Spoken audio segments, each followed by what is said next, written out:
In Nairobi, Lee Reid and his team were desperately searching for survivors. We had dug with our bare hands and some minor tools, knocking down doors, doing everything we could through areas where we knew people were missing. Forcing his way through the rubble and carnage, Reid spotted a foot sticking out of the debris.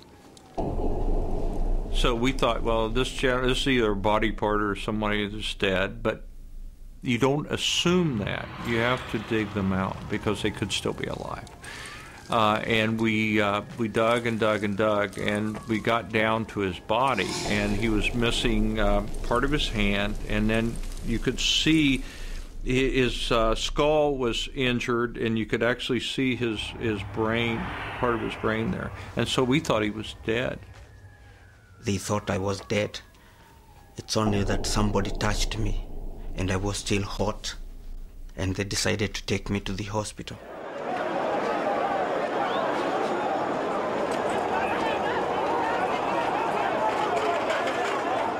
Six hours after the explosion, Ellen Boomer was still trapped in the rubble. I felt things being taken off of me, lifted from me, and I felt hands pulling at me.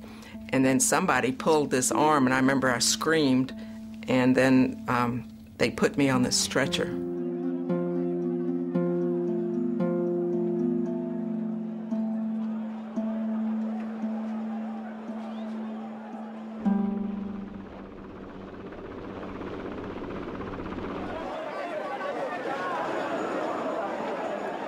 Oh, it was so sad.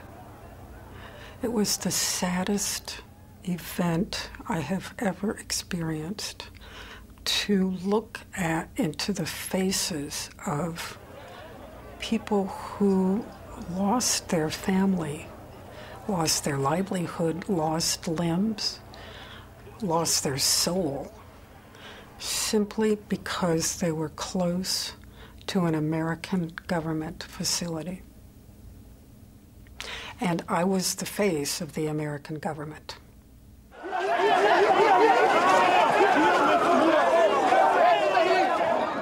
That afternoon, Secretary of State Madeleine Albright managed to get through to her ambassador. What did Secretary Albright say to you on the telephone? She said, "My God, Prue, I never knew your building was so vulnerable." And I said, "Madam Secretary, I sent you a letter." And there was silence at the other end. He's alive! He's alive! He's alive! 48 hours after the explosion, the FBI team arrived at the scene. There were still flames. I remember that. The smell of just burnt everything. Burnt gasoline, burnt bodies, burnt everything. And the crowds of people that were around there had to be 1 million people in this very small area. And you could still see Marines wrenching barbed wire to trying to keep the place secure. Rescue crews still trying to help people. Regular Kenyan citizens climbing on top of rubble, looking for relatives or just anybody trying to help. And I can remember taking a photograph of all of us there. And everybody's got this bewildered face. And we're just all looking at this embassy.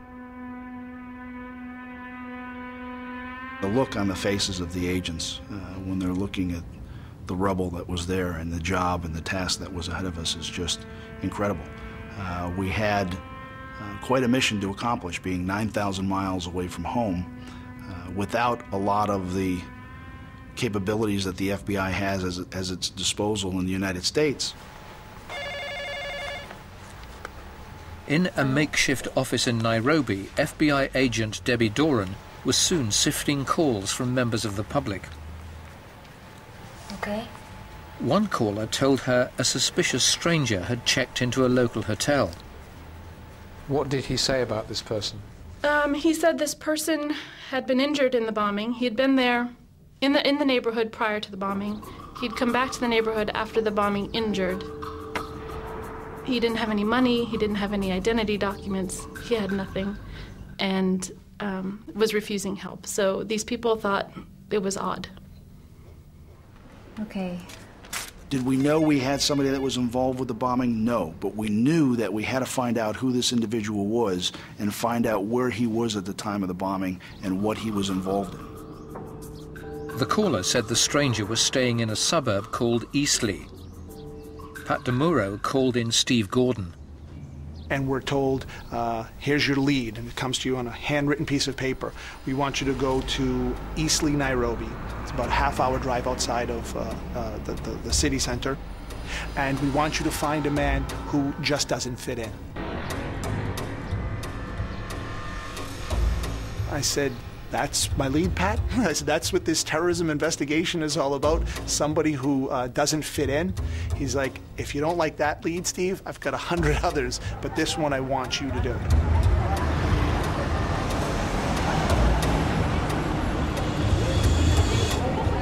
Eastleigh is a dangerous Nairobi suburb where radical Islam has taken a hold. The Kenyan police warned Steve and his two colleagues that their faces would stick out a mile, so they travelled in the back of the truck.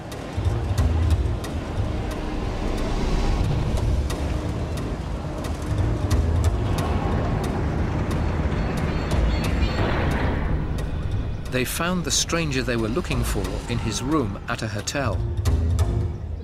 What the Kenyans tell us, they said, listen, he doesn't have any identification on him, but he has I think it was over $800 US, all in $100 bills.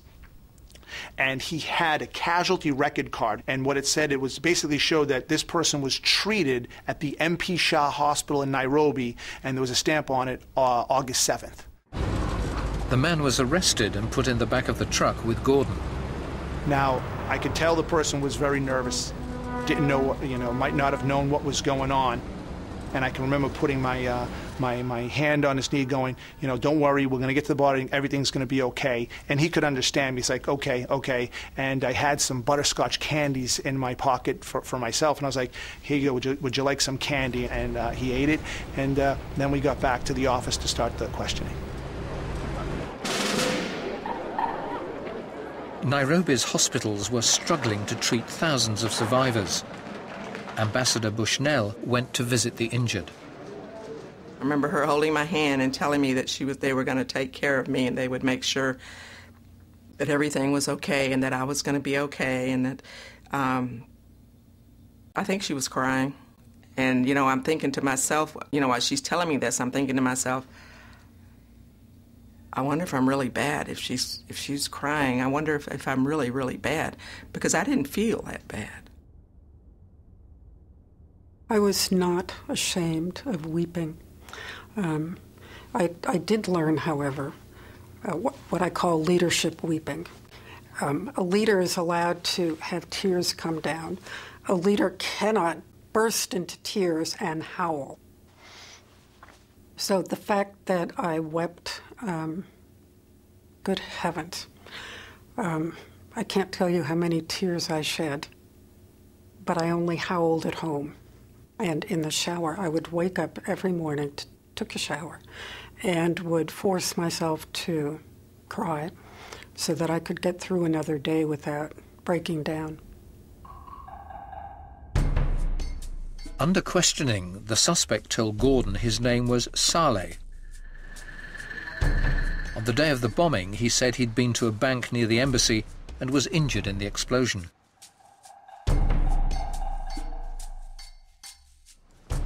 If you looked at the person, it was a pretty logical story, but there were little pieces of it that we started to unravel, and we kind of have a saying, it's JDLR in law enforcement. There's something about this that just doesn't look right.